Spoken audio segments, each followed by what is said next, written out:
창세기 4장 1절부터 5절까지 말씀입니다.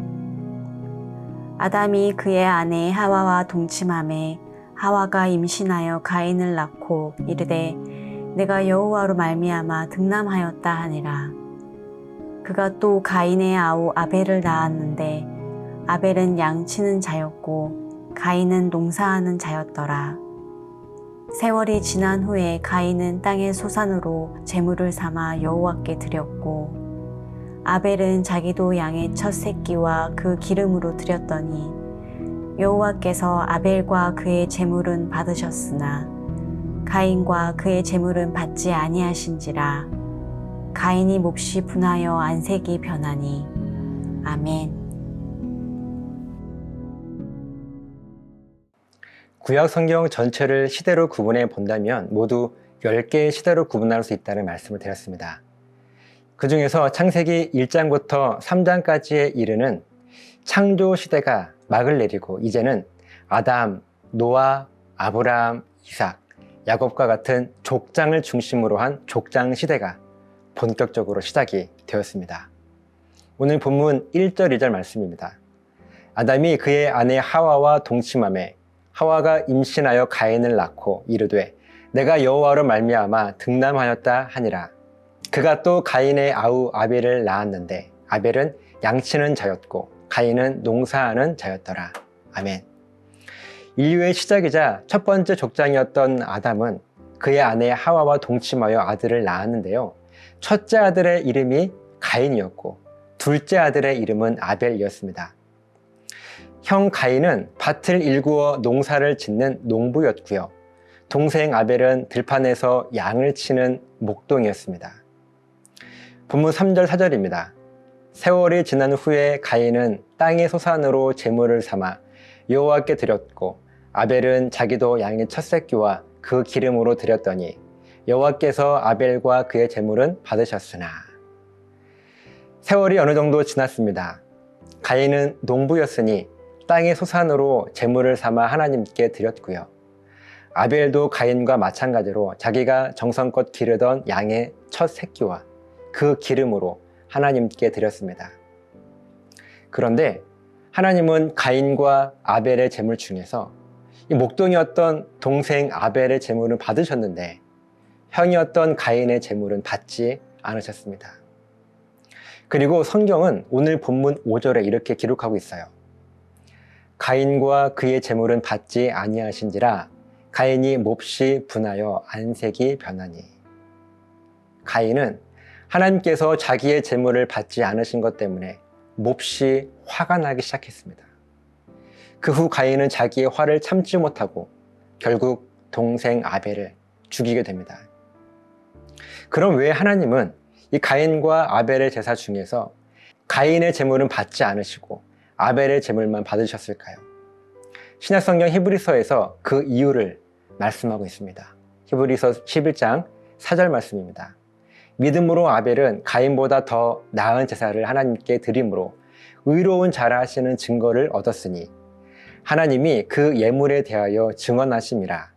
그가 죽었으나 그 믿음으로써 지금도 말하느니라. 아멘. 하나님께서 가인의 제물을 받지 않으셨던 이유는요, 가인이 드렸던 제물의 그 내용이 문제가 아니라 가인은 믿음으로 하나님을 예배하지 않았고 아벨은 믿음으로 하나님을 예배했기 때문에 믿음 없이 드려졌던 가인의 제물은 받지 않으셨다고 성경은 분명하게 증거하고 있어요. 만약 가인이 오늘 본문의 말씀과 같이 이렇게 화가 나기 시작했을 때 이 한 가지만 했었더라면 어땠을까 하는 생각을 하게 되었습니다. 몹시 분하여 화가 치밀어 올랐을 때 먼저 하나님께 묻는 거예요. 하나님, 왜 아벨의 제물만 받으셨어요? 저도 정말 마음을 다해서 정성껏 제물을 준비했단 말이에요. 그런데 저의 것은 받지 않으셨잖아요. 그래서 저 화가 많이 났어요. 이렇게 자기의 속상한 마음을 하나님께 전하며 왜 자기의 제물을 받지 않으셨는지를 하나님께 물었다면 어땠을까요? 분명 하나님은 가인에게 이 모든 상황을 잘 설명해 주었을 거예요. 가인아, 예배는 말이다. 얼마나 잘 준비했는지가 아니라 어떤 마음과 자세로 준비하는지가 더 중요하단다. 이번에 너의 예배를 통해서 그 부분을 알려주고 싶었단다. 아마도 하나님은 가인에게 이렇게 말씀해 주시지 않았을까요? 그렇게 가인은 자기의 잘못된 부분을 돌이키며 고치게 되었을 거예요. 그러면 성경에 기록된 최악의 상황까지, 동생을 죽이게 되는 상황까지는 가지 않았을 것입니다. 오늘 저와 여러분이 인생을 살아가면서 이렇게 가인과 같은 경험들이 많이 있을 것 같아요. 분명히 나는 열심히 살아가고 있는데 그 누구보다 열심히 하나님을 섬기며 살아가고 있다고 자부심을 가지고 있음에도 불구하고 하나님께서 내 마음과 정성을 몰라주는 것 같아서 가인과 같은 마음이 생겨 분한 마음을 참을 수 없을 때가 있을 것입니다. 그때 먼저 내가 이해하지 못할 이 모든 상황에 대해서 하나님께 한번 묻는다면 어떨까요? 하나님, 왜 제 안에 분한 마음이 있나요? 왜 저의 열심만큼 제 삶엔 기쁨이 없는 건가요? 그때 하나님께서 저와 여러분들에게 꼭 필요한 말씀을 해주실 것이라고 하는 것을 저는 확신합니다. 그러면 적어도 가인이 겪게 될 이 최악의 상황만큼은 일어나지 않을 것입니다. 사랑하는 웰컴 가족 여러분, 오늘 저와 여러분이 우리들에게 주어진 이 시간들을 살아가면서 도무지 이해되지 않는 상황들이 내 앞에 펼쳐지게 된다면 꼭 이 한 가지를 기억했으면 좋겠습니다. 내 감정, 내 생각, 내 상황에 어떠함에 상관없이 모든 것을 잠시 다 내려놓으시고 내가 이해하지 못할 그것을요 하나님께 묻는 거예요. 하나님, 무엇이 저에게 문제인가요? 물론 너무 속상한 나머지 이런 물음조차 하기 힘들겠지만 그래도 묻는 것입니다. 그러면 분명 우리 하나님께서 저와 여러분들에게 말씀으로 응답해 주실 것입니다. 그 믿음을 가지고 우리를 넘어뜨리려 하는 이 악한 사탄의 유혹을 능히 이겨내시는 저와 여러분 되시기를 예수님의 이름으로 간절하게 부탁을 드립니다. 기도하시겠습니다. 살아계신 하나님, 고맙습니다. 하나님의 은혜는 우리를 끝까지 지키시고 도우시는 은혜인 줄을 믿습니다. 하지만 때론 우리들이 살아가면서 우리의 기준에 이해가 되지 않고 그것 때문에 우리들의 감정이 상하게 되어 화가 나는 경우가 있습니다. 그때 우리들의 화대로, 우리들의 감정대로 어떤 일들을 그르치는 것이 아니라 하나님 앞에 묻고 하나님 왜 그랬나요?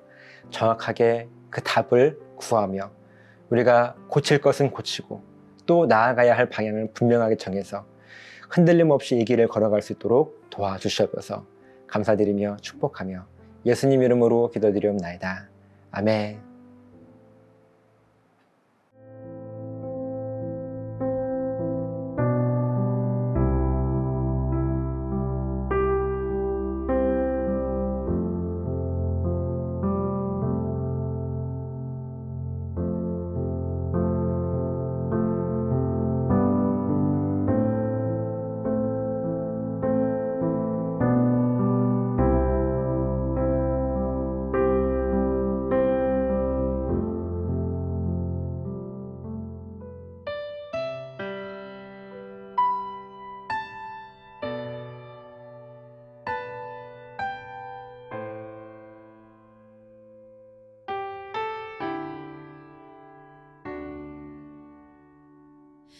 수많은 사람들 주를 따르네.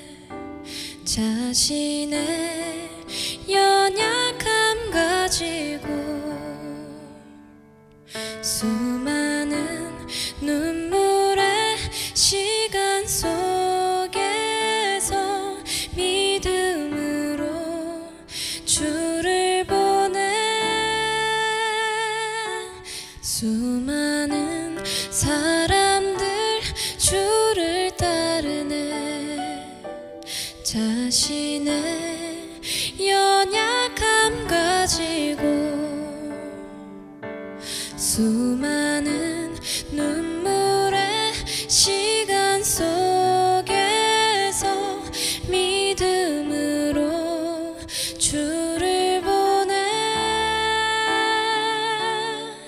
주의 영원한 사랑으로 주의 말씀을 이루시네 삶의 모든 문제들 나를 힘겹게 해도 포기하지 않는 오늘을 살아내리라 소망이 보이지 않는 내 삶 속에 주님만이 소망되어 주의 뜻 이루시리라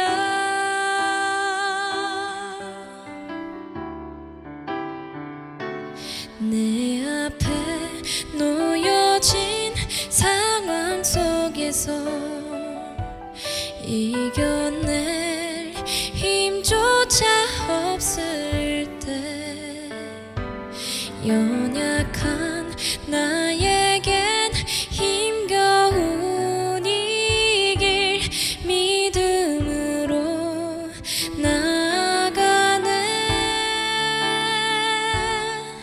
주의